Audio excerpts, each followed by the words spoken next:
YouTube. It's been a little bit. Things got kind of busy when school started and I haven't had a chance to make any videos. So I figured today I'd just kind of put together a random assortment of stuff, different things I got going on. I still got tractors out from the fair and haven't got them all put away yet, so that's what this is right here. I was going to make an update video on the 4180, and I got it all back together and started it up, and ended up that it was leaking out of the oil pressure gauge line. Somewhere along the line I must have either caught it or it was kinked or something, and it was starting to leak oil all down here over everything, so I shut it off right away. So I've got a new line to put that on, and I'll get to that one of these days. Another thing, it's been so hot here with such high humidity that it's just absolutely miserable outside a lot of the time. So if it's something that doesn't absolutely have to be done, I've kind of put it off. That isn't necessarily the best way to do things, but that's the way it's been going. Here's the 77. I haven't really done much with it since I got the new rim mounted on again. If you saw my video way back when on a guy needed one rim and this tractor didn't have a pair on it that matched, so I bought a new pair and sold him my used one, and I got this one side done. I need to order a mate to this tire so that I can put the other one on the other side, so that's an upcoming project to do. But I figured we'll take it for a drive here after a while, and I've got a hay wagon over at Dad's I need to get back, and maybe we can do a little bit of a crop tour on the way and look at some different things. I figure that taking it on a drive will be a good opportunity to make sure everything's tight, because usually once you drive these around a little bit, everything will loosen up a little and you need to retighten. So that'll be a good short trip to do that. But now I'm going to show you something that I bought. Well, this isn't all of it. I made one trip earlier about a month ago and brought home the rest of the stuff. But yesterday we went back and got the bigger stuff. We took the bigger trailer, and what I did is I bought a 1850 that's been started to be parted out, and so it's going to be like a big jigsaw puzzle and put it all back together.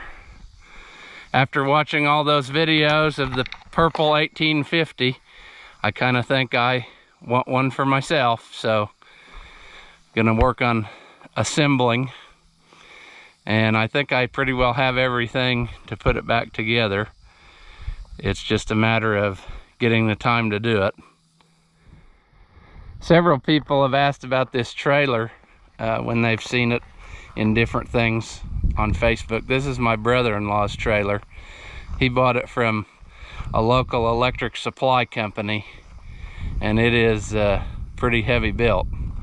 Triple axle with duals, and I don't really remember exactly how long it is, but it's almost too long to be handy behind a pickup. It's quite the thing to try to maneuver in some places, but if you got a lot of stuff to haul, it works great. He hauls a lot of hay, and that's what he bought it for, so it works good for that. Well, I'm not one to usually sell anything, but I did sell something the other day, and that is I had a white American 80 that was through a barn fire, and I've probably had it for, I don't know, 4 or 5 years maybe now. And anyway, I had a buddy call me, and he was looking for one, and he needed it to be in rough shape for whatever he was doing with it, and so I ended up selling it to him, and this is all I've got left of it. A rotted out air cleaner and a warped slow moving vehicle sign, but Anyway, I'll put the picture up in here so you can see what it looked like. It was pretty rough shape. I wish that the guy would have sold it to me a year sooner. It sat outside for a whole year after it had burnt, and pretty well everything was rusted tight. And I think if he would have sold it right away to me, I could have oiled everything up or taken it apart, and you know, it might have been somewhat savable. I had bought a generator that had thrown a rod that had a 4 BT Cummins in it, and I figured I could get all the low temperature stuff off that and make 1 out of 2 that way. But just looking at all the different things I needed that were special to the American series, I was having a hard time finding stuff. I couldn't get the spools that shifted the hydraulic shift electronically, because if you've ever driven an American, it used a toggle switch to switch between over, under, and direct, and I couldn't get the spools. They were obsolete, and I'm sure if you knew exactly the dimensions and everything you needed, there was probably some company that Agco was buying them from, or White bought them from back when they made them. I'm sure you could probably find them, but just stuff like that.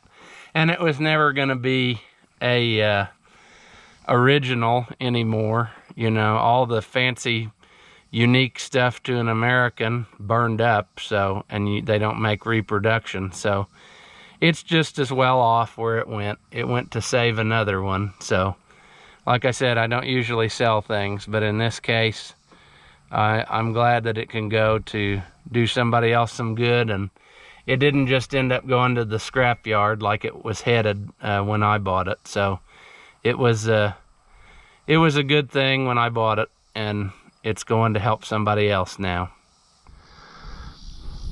Well, I said we might do a crop tour, and so I decided I needed to go get some gas for the 77 before we took it for a run. But I figured I'd stop along the road here on the way to town and show you this field of soybeans, which is probably one of the prettiest ones I've ever raised. I mean, it doesn't hardly have a weed in the field.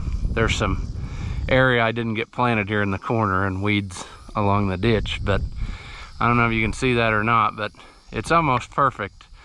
We could use some rain. It is on the verge of, it's gonna hurt it. So I really hope it does rain a little bit, but this is still pretty good looking stuff if it just ends up producing. So I'm pretty happy with this.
So these are double crop beans that were planted on about, well, there's a video about it, I think like the 5th of July. And they're not looking too bad for being planted late like that. There's a few spots where it got too wet right after they were planted, like here, but otherwise they're pretty good overall. I don't know if you can see the corn from here. There's really not a good way to get back in there to it without running something down, but it's starting to turn a little bit. Like I said, here lately it's been dry with high temperature and high humidity, so I'm not sure that it was really ready to start turning, but it is what it is. We'll go on down the road now.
You can see the work area that I had to leave for these loggers, and it didn't really get sprayed here, so not very attractive looking from the road. We'll drive back in here though and see what we got.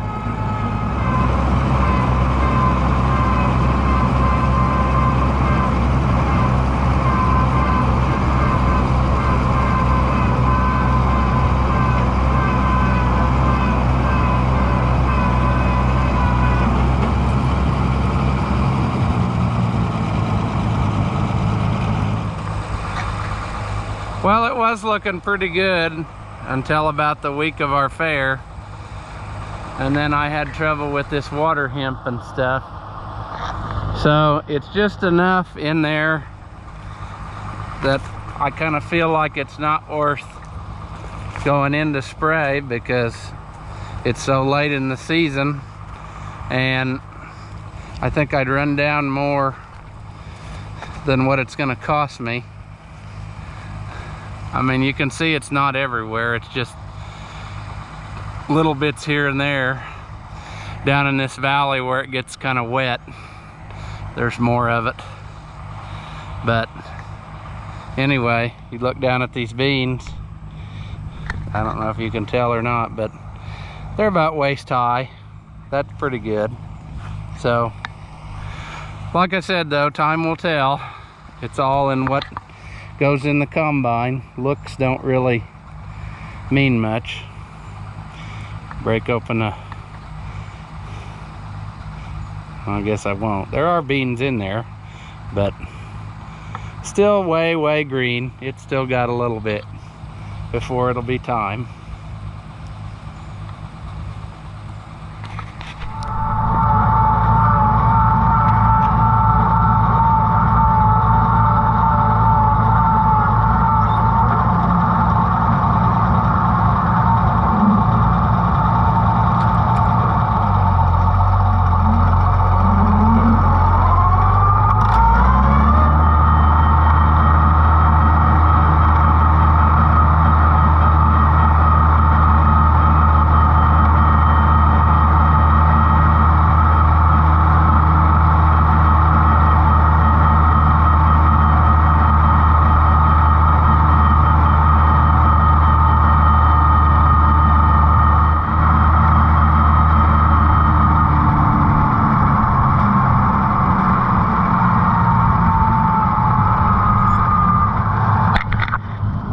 You can see this over here is about the same way. There's little patches of this stuff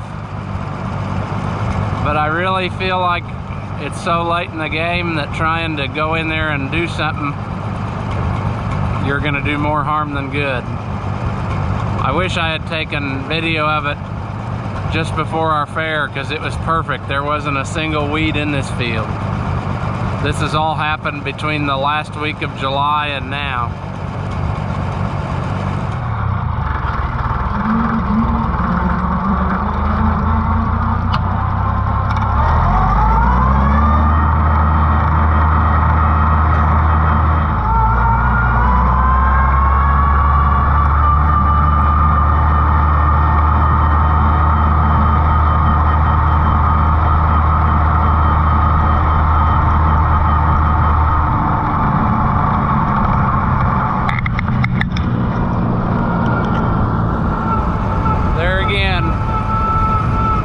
Starting to turn a little bit from being so dry, I suppose, but it's just really too late to do much about this.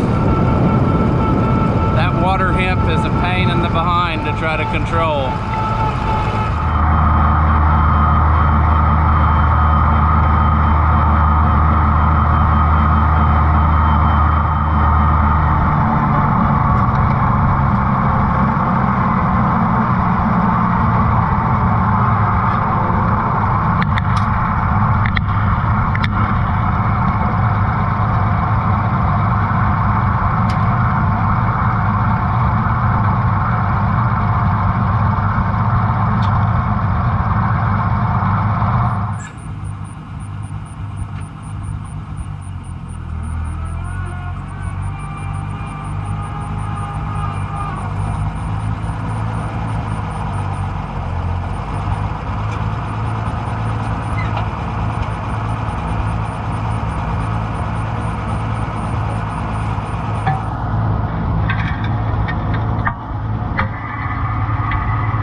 This is kind of neat, I thought I might mention, but this place, my dad's place where I grew up, has been in our family for almost 200 years.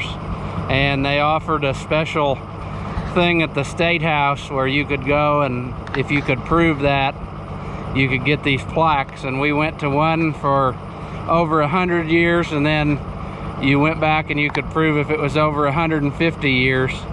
I have to look up exactly what it is by now, but I think it's 180 some, 190 by now. I can't remember. I can put a picture in from when we went to the State House.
understand why some people think they need to water the road, but That's the way it is.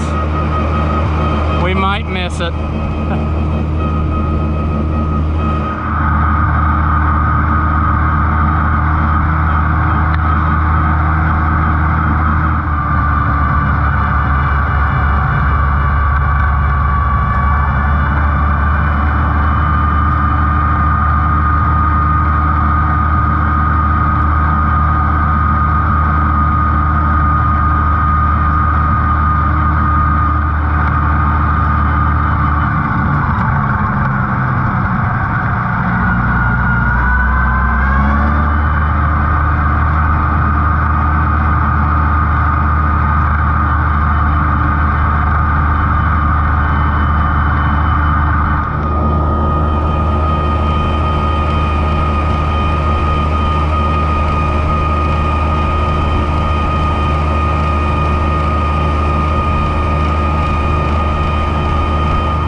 I thought maybe I'd talk a little bit about the 77 for a minute. I don't remember if I've said anything about it or not on the other videos, but this is the first tractor that I actually bought. My first tractor was that Ford that my great-grandpa gave me, but this one is the first one I actually bought and paid for with my own money. I used the money that I got from the 4-H auction selling a hog and bought this. I had always wanted a 77 because my grandpa's dad had one, and they had it probably into the maybe mid-60s, and they traded and they got a 74H mounted picker, and they tried to put the 77 in it, and it was just way too much picker for this little tractor. So they ended up trading it off and got a 1650 diesel. And anyway, I would see these, there's a picture of it I'll put in here of the original one in the number 4 corn picker, and I had that picture as a kid, and I just, for whatever reason, wanted a 77. And we looked around, and at that time, I mean, people were still using tractors like this, you know, 77, 88 Olivers as utility tractors on the farm, and you know, H's and M farmhouse, things like that. They still, back when I was a kid, brought decent money, or at least more than what we had floating around to spend on something like this. So we'd go to auctions and wouldn't get one, and we'd go to auctions and there'd be one and it'd be a total pile of junk, and it still brought more than what he thought it was worth. So anyway, my dad was a postmaster in a small town, oh, maybe about 10-12 miles from here, and he would eat lunch across the street at the tavern, and he was telling somebody in there how he'd like to find a 77, and another guy spoke up and he said, well, I've got one, and he said, I'll sell it to your kid. So we went out and looked at it, and it didn't have any side curtains on it, and it was missing the grills.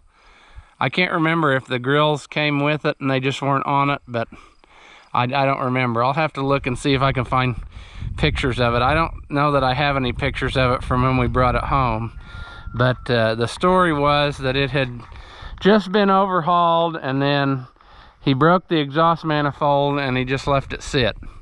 And so we went over and ended up borrowing a trailer, because we didn't even have a trailer back then, and we winched it up on the trailer and rolled it off at home. And oh boy, did the rest of my relatives laugh. What in the world would I want with this piece of junk? But I ended up getting it going, and it's run pretty good ever since. And oh, there's a cord for the GoPro. But anyway, it's been around here ever since, and I've taken it all over.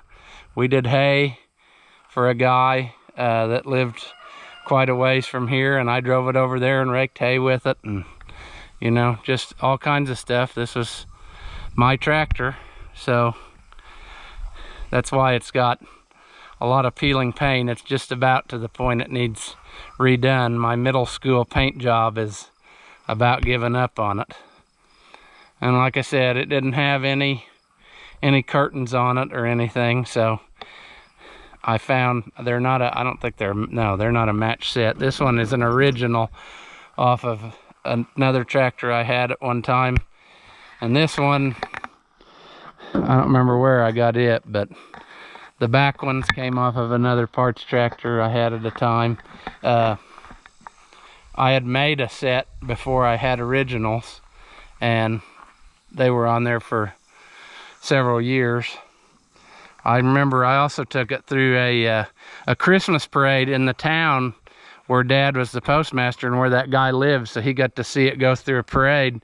And I think I've got a picture of that. I'll put it in here. But my mom made side curtains for the front out of Christmas wrapping paper and glitter and stuff, and decorated them, and it said Merry Christmas. We put it on just before we went through the parade. I'm kind of amazed that the exhaust manifold side didn't ignite, but it was cold out and it was winter time, so I guess that had something to do with it. But anyway, this is the first tractor that I ever bought, and it's led to all the rest of my tractor collecting disease, so I guess this is the one to blame for starting all that. There's one more thing I want to talk about before I wrap this video up, and that is the Hart-Parr-Oliver Collectors Association. This is a group that's been around since 1989, and it's a nonprofit organization whose goal has been to promote the history and preserve the history of Hart-Parr and Oliver tractors and White tractors, all the associated companies that were acquired by Oliver and White, and you know, keep the history alive. I always tell people I'm probably one of the last generations that grew up on these, because when I was a kid there was one on every farm and people were still using Olivers and Whites as their main workhorses. And we need to get younger people interested in this hobby if we want to keep it alive. And the Hart-Parr-Oliver Collectors Association does just that. For just $35 a year, you can join this organization, and I'll put the link down in the description. And anyway, you get a magazine that's full color 6 times out of the year, and it's just full of all kinds of information, like Oliver feature shows, and there's a big classified section. There's all kinds of articles about the history of things. There's a section where you can send in pictures of your own stuff, and it's just a really worthwhile organization to belong to, and it helps keep the history alive and helps out collectors find information that you might need. They also do a lot of work with the Floyd County Museum in Iowa, which, if you don't know, has all of the Oliver and White factory records, and they can even tell you where your tractor was shipped for the Super Series and newer, and give you all kinds of information. They've got the build cards for the Super Series and newer, and they can send you a copy of that for, I think it's $20. It's really a good organization to belong to, and they can really use your support to help keep the memory of Oliver and White tractors in the public eye, and help to preserve this for years to come.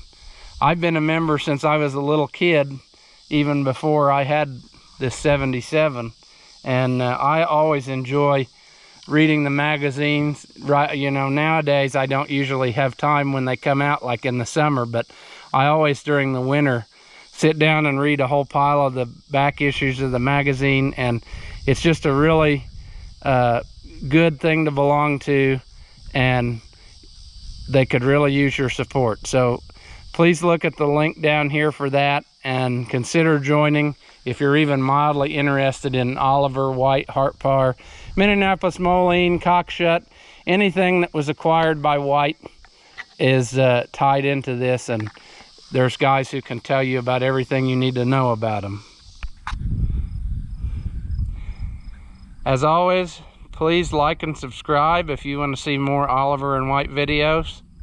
Thank you for watching, and I'll see you in the next one.